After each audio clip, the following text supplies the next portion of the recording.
Hello everyone, welcome back to my channel law center with Simran Gilot. काफ़ी time से आप लोग मुझसे कह रहे थे कि मैम प्लीज़ इंग्लिश की वीडियो लाइए, प्लीज़ इंग्लिश की वीडियो लाइए। तो यहाँ पे है वीडियो। ये वीडियो है second year that means third semester के लिए इंग्लिश में, जो कि हम 6 स्टोरीज दे रखी हैं सिलेबस में। आज हम उन स्टोरीज को पढ़ेंगे। मैं इस वीडियो के मतलब इस टॉपिक के लिए 2 वीडियोज़ बनाऊँगी, पार्ट 1 पार्ट 2। आज पार्ट 1 जा रही है, 1-2 दिन में आपको मैं पार्ट 2 दे दूँगी। जैसे ही पार्ट 2 अपलोड होगी, ऊपर आई बटन में दोनों वीडियोस के पार्ट 1 में पार्ट 2, पार्ट 2 में पार्ट 1 आपको मिल जाएगी। तो आइए स्टार्ट कर लेते हैं। पहले हम स्टार्ट करेंगे पहली story, gift of the Maggi. देखिए, इसमें एक कपल की लव स्टोरी के हिसाब से ही कहानी है। इसमें 2 कैरेक्टर है। हस्बैंड का नाम है जिम डेलिंगम, वाइफ का नाम है डेला डेलिंगम। क्या नाम है? हस्बैंड का नाम जिम डेलिंगम, वाइफ का नाम डेला डेलिंगम। ठीक है। ये दोनों एक बहुत ज़्यादा से कहते हैं ना, हद ज़्यादा कपल, जो बहुत ही ज़्यादा गरीब लोग थे। ये इनके पास था कि इनके पास खाने तक के पैसे नहीं थे। ये दोनों एक रेलवे जो ट्रैक होती है उसके पास एक बहुत ही ज़्यादा मेहनत करने के बाद ये एक 1 रूम अफोर्ड कर पाते थे अपने रहने के लिए, जो कि बिल्कुल ही रेलवे ट्रैक के ऑपोजिट था। अब इनकी एनिवर्सरी आने वाली थी। अब पैसे तो थे नहीं एक दूसरे के पास, बट ये था कि भाई प्यार बहुत ज़्यादा था लेकिन दोनों में। उन्होंने सोची कि यार अब कुछ ना कुछ तो करूँ मैं, कि अपने पार्टनर को कुछ गिफ्ट देने के लिए। तो जिम ने क्या किया, जिम के पास सिर्फ एक वॉच थी, जैसे कहते हैं ना, जिसके लिए सिर्फ रिस्ट वॉच जो होती है, जिसमें से सिर्फ डायलर था, जो दो बीच में कोल वाला जब डायलर होता है, जिम के पास सिर्फ वो था। लेकिन वो बहुत ब्रांडेड और बहुत महंगी वॉच थी। ठीक है, जैसे कि हम कहते थे टाइटन वगैरह, क्योंकि उनके पास पैसे नहीं थे तो उनके लिए तो ये बहुत महंगी हो चुकी थी। उनके पास सिर्फ वही थी, लेकिन उसके पास उस घड़ी को पहनने के लिए उस घड़ी का स्ट्रैप नहीं था। तो उसके लिए बस ये था कि एक सबसे महंगी चीज़ है ये मेरे पास। ऑन दी अदर हैंड, अगर हम डेला की बात करें, डेला एक बहुत ही ज़्यादा खूबसूरत लेडी थी। बहुत ज़्यादा नी लेंथ बाल, मतलब उसके घुटने तक उसके बाल आते थे। उसके बाल इतने लंबे और बहुत सुंदर बाल थे। लेकिन उसके पास कोई प्रॉपर रबर बैंड, क्लैचर या कॉम्ब नहीं था उन बालों को संभालने के लिए। अगर उसको कॉम्ब भी करना तो उसके पास प्रॉपर कॉम्ब्स नहीं थे। तो अब एक दूसरे को सरप्राइज गिफ्ट देना था। तो डेला ने क्या किया, उसने अपने बाल कटवा दिए कहीं जाके, और ताकि कि जो उसके कटे हुए बाल हैं, देखिए ये बाहर की कंट्रीज में बहुत ज़्यादा होता है कि लोग बाल डोनेट करते हैं विग्स बनवाने के लिए। इंडिया से भी बाल एक्सपोर्ट होते हैं, बट उनके यहाँ बनती हैं वो चीज़ें। तो उसने एक शॉप पे जाके क्या किया कि उसने अपने बाल डोनेट कर दिए कटवा के, कि इसकी विग बन जाएगी और ये बंदा मुझे पैसे दे देगा। इस पैसे से मैं जिम के लिए घड़ी का बैंड ले लूँगी, ताकि उसको स्ट्रैप ले लूँगी, जिससे कि वो उस घड़ी को फिर पहन पाएगा। ठीक है। अब डेला ने क्या किया, डेला ने कटवा दिए बाल, ताकि उन पैसों से जो उसे मिले थे बाल कटवा के, उन्हें वो जाके जिम की घड़ी का स्ट्रैप खरीद सके। ठीक है। अब ऑन द अदर हैंड जो जिम सोच रहा था, अब पैसे तो जिम के पास भी नहीं थे। तो जिम ने क्या किया, उसने अपनी घड़ी सेल कर दी। जो उसके पास डायलर था महंगी वॉच का, वो जिम ने सेल कर दिया कि इससे जो पैसे आएंगे उससे मैं एक अच्छे सेट का कॉम्ब सेट लूँगा, जिससे कि जो मेरी बीवी के इतने सुंदर इतने लंबे बाल हैं वो उनका ध्यान रख सकेगी। अब देखिए ना, दोनों को पता नहीं है वो दोनों क्या कर रहे हैं। अब जो गिफ्ट लेके जा रहे हैं वो किसी काम का नहीं है। क्यों? वो लेके जा रही है स्ट्रैप, जिम के पास घड़ी नहीं है। वो लेके जा रहा है कंघी, यानी कि कॉम्ब, उसके अगली के पास बाल ही नहीं बचे हुए हैं। तो जब वो दोनों एक दूसरे को देखते हैं तो जिम तो उसे देखते समझ आता है कि डेला के तो बाल ही नहीं है। अब मैं इसको जो कॉम्ब लेके आया, बाल कहाँ गए? सबसे पहले वो ये सोचता है कि इसके इतने लंबे बाल थे, इसने बाल क्यों कटवा दिए। ऑन दी अदर हैंड, अभी डेला को तो दिख नहीं रहा जिम के पास घड़ी नहीं है। जैसी डेला जिम को वो घड़ी का स्ट्रैप देती है, तो जिम इज लाइक शिट, मेरे पास तो घड़ी नहीं है। के फिर उसको बताती है कि के तो उसने पूछा कि तुम्हारे बाल कहाँ गए और तुम्हारे पास पैसे कहाँ से आए ये घड़ी का स्ट्रैप खरीदने के लिए। तो वो बताती है कि मैंने जो अपने बाल थे मैंने वो कटवा दिए हैं विग के लिए, और अब उस पैसों से मैं तुम्हारे लिए स्ट्रैप ले आई हूँ, क्योंकि तुम्हारे पास जो एक तुम्हारे फादर की जो लास्ट निशानी थी, आप तुम उसे पहन सकते हो। लेकिन जिम वाज लाइक कि मैं क्या करूँ, मेरे पास मैं पहनूँ कैसे, क्योंकि मैं तो घड़ी बेच के आ गया। तो जिम कहता है कि बट मैं तो उस घड़ी को सेल कर दिया है और मैं तुम्हारे लिए लेके आया हूँ कॉम सेट। अब मतलब वो दोनों के पास भले ही वो किसी काम के नहीं बचे अब वो गिफ्ट, बट इससे हमें एक चीज़ मिलती है कि कितना अनसेल्फिश प्यार था ये, कितना सेल्फलेस प्यार था, कि उन्होंने ये नहीं सोचा कि जो मतलब दोनों के पास सिर्फ एक एक ही चीज़ थी जो इतनी इंपॉर्टेंट थी उनके लाइफ में, और मतलब इंपॉर्टेंट क्या थी ही वही चीज़। क्योंकि डेला के पास सिर्फ उसके बाल थे और कुछ नहीं था। जिनके पास उसके फादर की लास्ट निशानी एक घड़ी बस वही थी। लेकिन इससे हमें पता चला कि उन्होंने अपने पार्टनर के लिए जो अपने पास सबसे प्रेशियस चीज़, या the we can say the only thing they had, उन्होंने वो बेच दी थी। तो इससे हमें पता चला कि the pure form of love, वो दोनों कितना ज़्यादा प्यार करते थे एक दूसरे से। अब हम पढ़ेंगे नेक्स्ट स्टोरी, रेनन्सिएशन। देखिए ये ना रविंद्रनाथ टैगोर की स्टोरी है, ये उन्होंने लिखी थी। इसका मेन कैरेक्टर है, उस मेन कैरेक्टर का नाम है कुसुम। ठीक है, ये एक कहानी है, देखिए रविंद्रनाथ टैगोर की कहानी है, तो it's mainly about Indian society. और जिस टाइम पे रविंद्रनाथ टैगोर जी थे उस टाइम पे सोसाइटी कैसे थी। इट्स ओनली अबाउट, ये एक स्टोरी है जो सिर्फ कुसुम के अराउंड रिवॉल्व करती है। कुसुम एक ऑर्फन लड़की है जिसकी जो कस्टडी है, जो जिसके लास्ट केयर टेकर गार्डियन, हम कुछ भी कह सकते हैं, जो है वो है पेरी शंकर। उस आदमी का नाम है पेरी शंकर, मेन कैरेक्टर का नाम है कुसुम। ठीक है, अब कुसुम एक ऑर्फन लड़की है, यानी कि अनाथ लड़की है, उसके पेरेंट्स नहीं है। ठीक है, 3 पॉइंट्स हो गए। उसके बाद जब धीरे धीरे कुसुम बड़ी होती है तो पेरी शंकर क्या करता है, उसकी शादी करा देता है। जब उसकी शादी कराता है तो उसके हस्बैंड का नाम होता है हेमंता। ठीक है, लड़की का नाम क्या है, Kusum. Last caretaker Peri Shankar, husband का नाम है हेमंता। हेमंता जो आदमी है एक ऊंची कास्ट का है, हायर कास्ट का आदमी है। ठीक है, और जो कुसुम है वो एक लोअर कास्ट की है, एक ऑर्फन लड़की है, प्लस वो एक कायस्थ परिवार से, जो कायस्थ परिवार काफी नीचे रैंक मानी जाती थी उस टाइम। ठीक है, अब धीरे धीरे जब बात शादी हो जाती है, कुछ टाइम हो जाता है, उसके बाद जो हेमंता का जो फादर है, यानी कि जो कुसुम का फादर इन लॉ यानी कि ससुर है, उन्हें ये चीज़ कहीं से पता चलती है कि जो कुसुम हमारी बहू है ये एक ऑर्फन लड़की है, दैट मीन्स इसके फादर या मदर, इसके पेरेंट्स नहीं है, और ये एक कायस्थ परिवार से आती है, that means low family, low caste family. तो वो बार बार जाके अपने बेटे को ये चीज़ बोलता है कि ये लड़की तो हमारी कास्ट की नहीं है, ये दूसरी कास्ट की, जैसे डिवोर्स है, जैसे अबैंडन है, उसको हमारे घर से निकाल दे, हमारे घर में एक लोअर कास्ट की लड़की के लिए कोई जगह नहीं है। अब इस सब में कुसुम सबसे ज़्यादा परेशान, क्यों, क्योंकि विक्टिम कुसुम है। तो पुरुष को जिसने बचपन से चीज़ देखी, उसने हमेशा ये चीज़ सुनी कि वो एक अनाथ है, एक नीची कास्ट से आती है, उसने हमेशा यही चीज़ सुनी ली, और अब उसको ये चीज़ दिख रहा है कि अगर आज ये आदमी मुझे, जो मेरा हस्बैंड है, ये अगर मुझे अबैंडन कर देता है, मुझे छोड़ देता है, तो मेरी ज़िंदगी फिर से बर्बाद हो जाएगी। मेरे ऊपर जितने भी लोग हैं ना कहेंगे कि ऑर्फन थी, अपना घर नहीं संभाल पाई, ये ना ऐसे ताने मिलेंगे सोसाइटी में कि लोअर कास्ट की लड़की है, क्योंकि वो ये सब कुछ सोच सोच के उसको ये लगने लग जाता है ये सब कुछ मेरा फॉल्ट है कि मैं एक लोअर कास्ट से हूँ। फिर जब उसका जो हस्बैंड है, उसको ये चीज़ तो लगती है, मतलब वो ये तो है, उसको नाराज़ तो इस बात से है कि जो मेरी बीवी है वो लोअर कास्ट की है, लेकिन वो बंदा ये भी सोच रहा है कि अगर आज मैं इसको अबैंडन कर देता हूँ तो इसकी लाइफ का, इसकी जो फ्यूचर, इसका सारा फ्यूचर तबाह हो जाएगा। एंड सेकेंडली इसने तो मुझे आके ये नहीं बोला था कि ये ऊंची कास्ट की है, इसने शादी नहीं करी थी, इट वॉज अरेंज मैरिज। तो जो उसका केयर टेकर है वो आया था। अब जब उसका हस्बैंड जो कि हेमंता है जाता है पेरी शंकर के पास, पेरी शंकर कौन था, उसका केयर टेकर था, कुसुम का the last caretaker of Kusum. उसके पास जाता है और ये चीज़ उससे पूछता है कि तुम मुझे सच बताओ कि तुमने मेरे साथ ऐसा क्यों किया, तुमने ये धोखे से शादी क्यों कराई, तुमने कभी हमें चीज़ क्यों नहीं बताई कि ये ऑर्फन है और एक ये कायस्थ परिवार से है।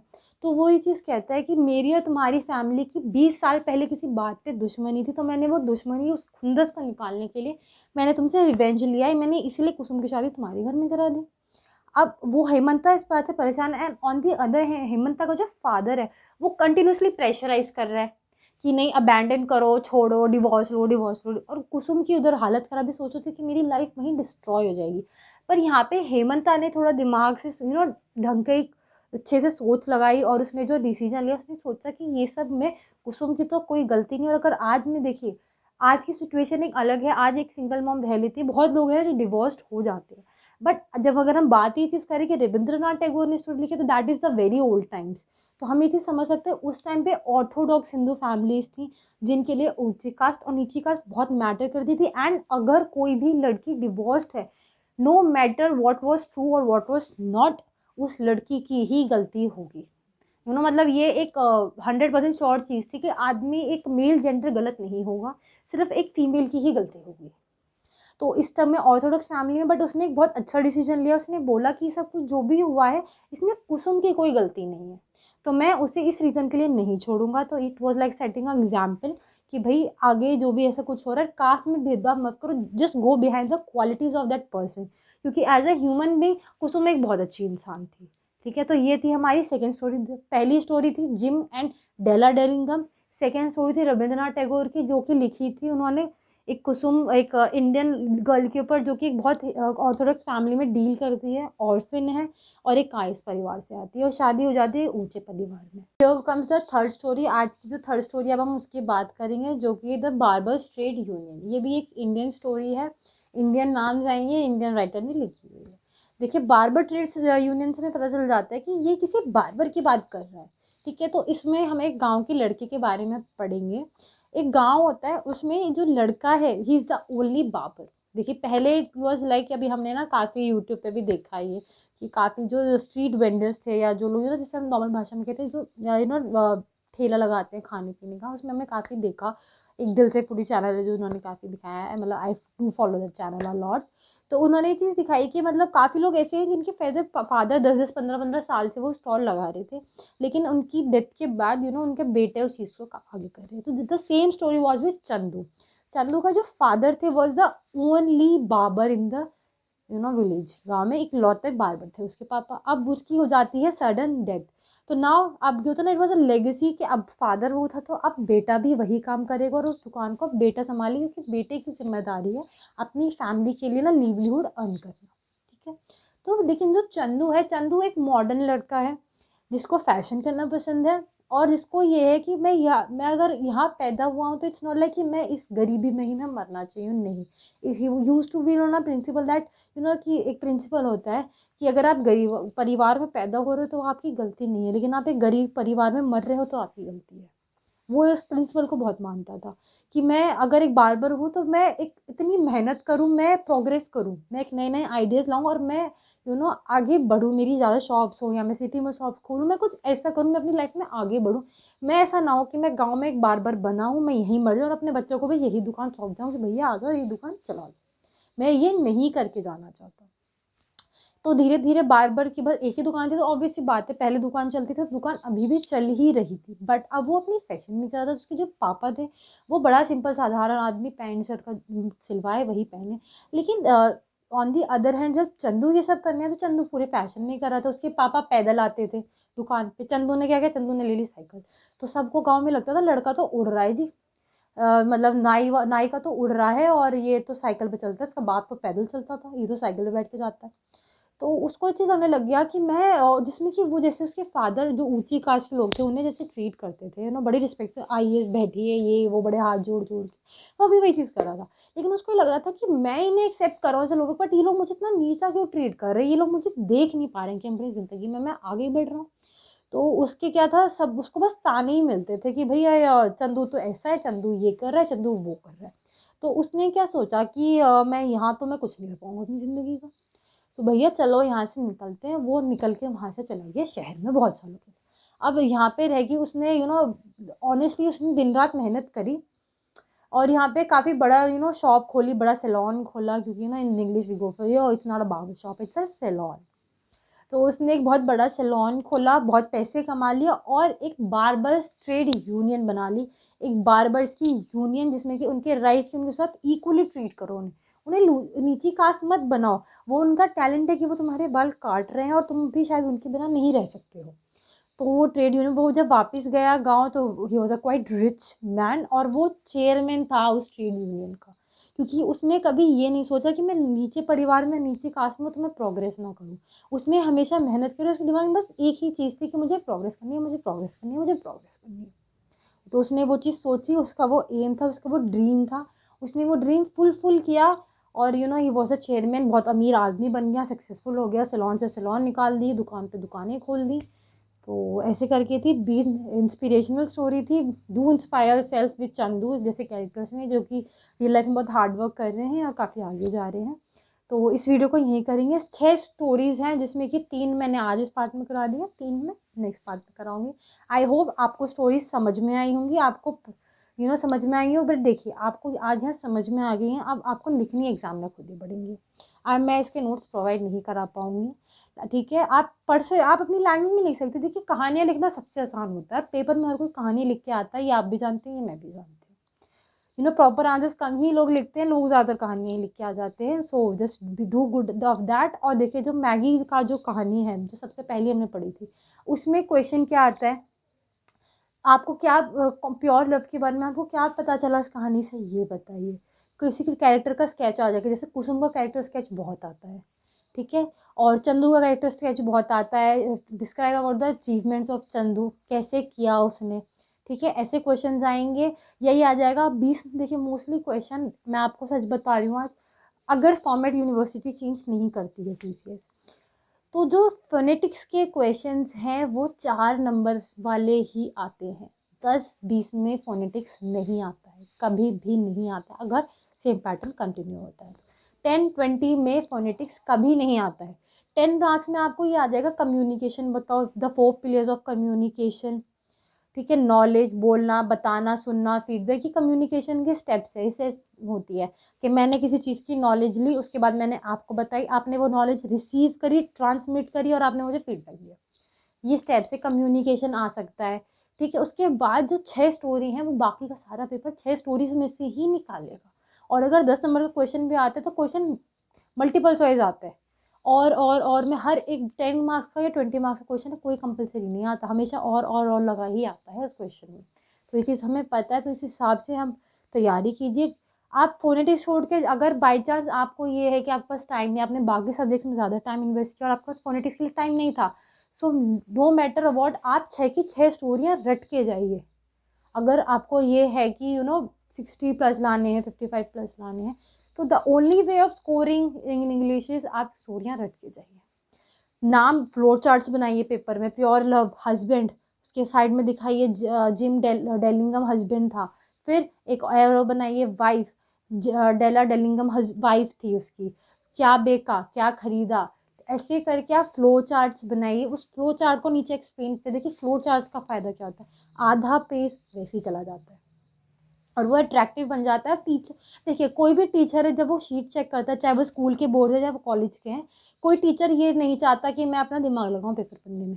पहली बात, कटिंग नहीं होनी चाहिए, साफ सुथरी हैंड राइटिंग से लिखो, that's the most important thing. अगर टीचर को 4 बार ऐसे देखना पड़ा, उसको समझ ही नहीं आ रहा क्या लिख रहा है, वो इंटरेस्ट नहीं लेगा कॉपी में, नहीं ही लेगा। उसके बाद बहुत नोटबुक्स हैं, वो क्यों से दर्द मारे, उसको कोई फर्क नहीं पड़ रहा तुम्हारे कितने नंबर आ रहे कितने नहीं आ रहे, तुम्हें फर्क पड़ रहा है, तुम्हें पढ़ना है उसके लिए, ठीक है। कॉपी अट्रैक्टिव बनाओ, साफ बनाओ, और जब देखो आधा पेज तो वो चला गया, फिर एक एक अगर ब्रीफ वो भी आ गया, गिव ब्रीफ में समझाओ कि स्टोरी क्या है, कैरेक्टर फ्लो चार्ट बनाया, कैरेक्टर का नाम हस्बैंड का ये है, हस्बैंड ऐसा आदमी है, वाइफ वाइफ ऐसी है, उसके बारे में उनकी प्योर लव है, फिर उसके बाद कंक्लूजन।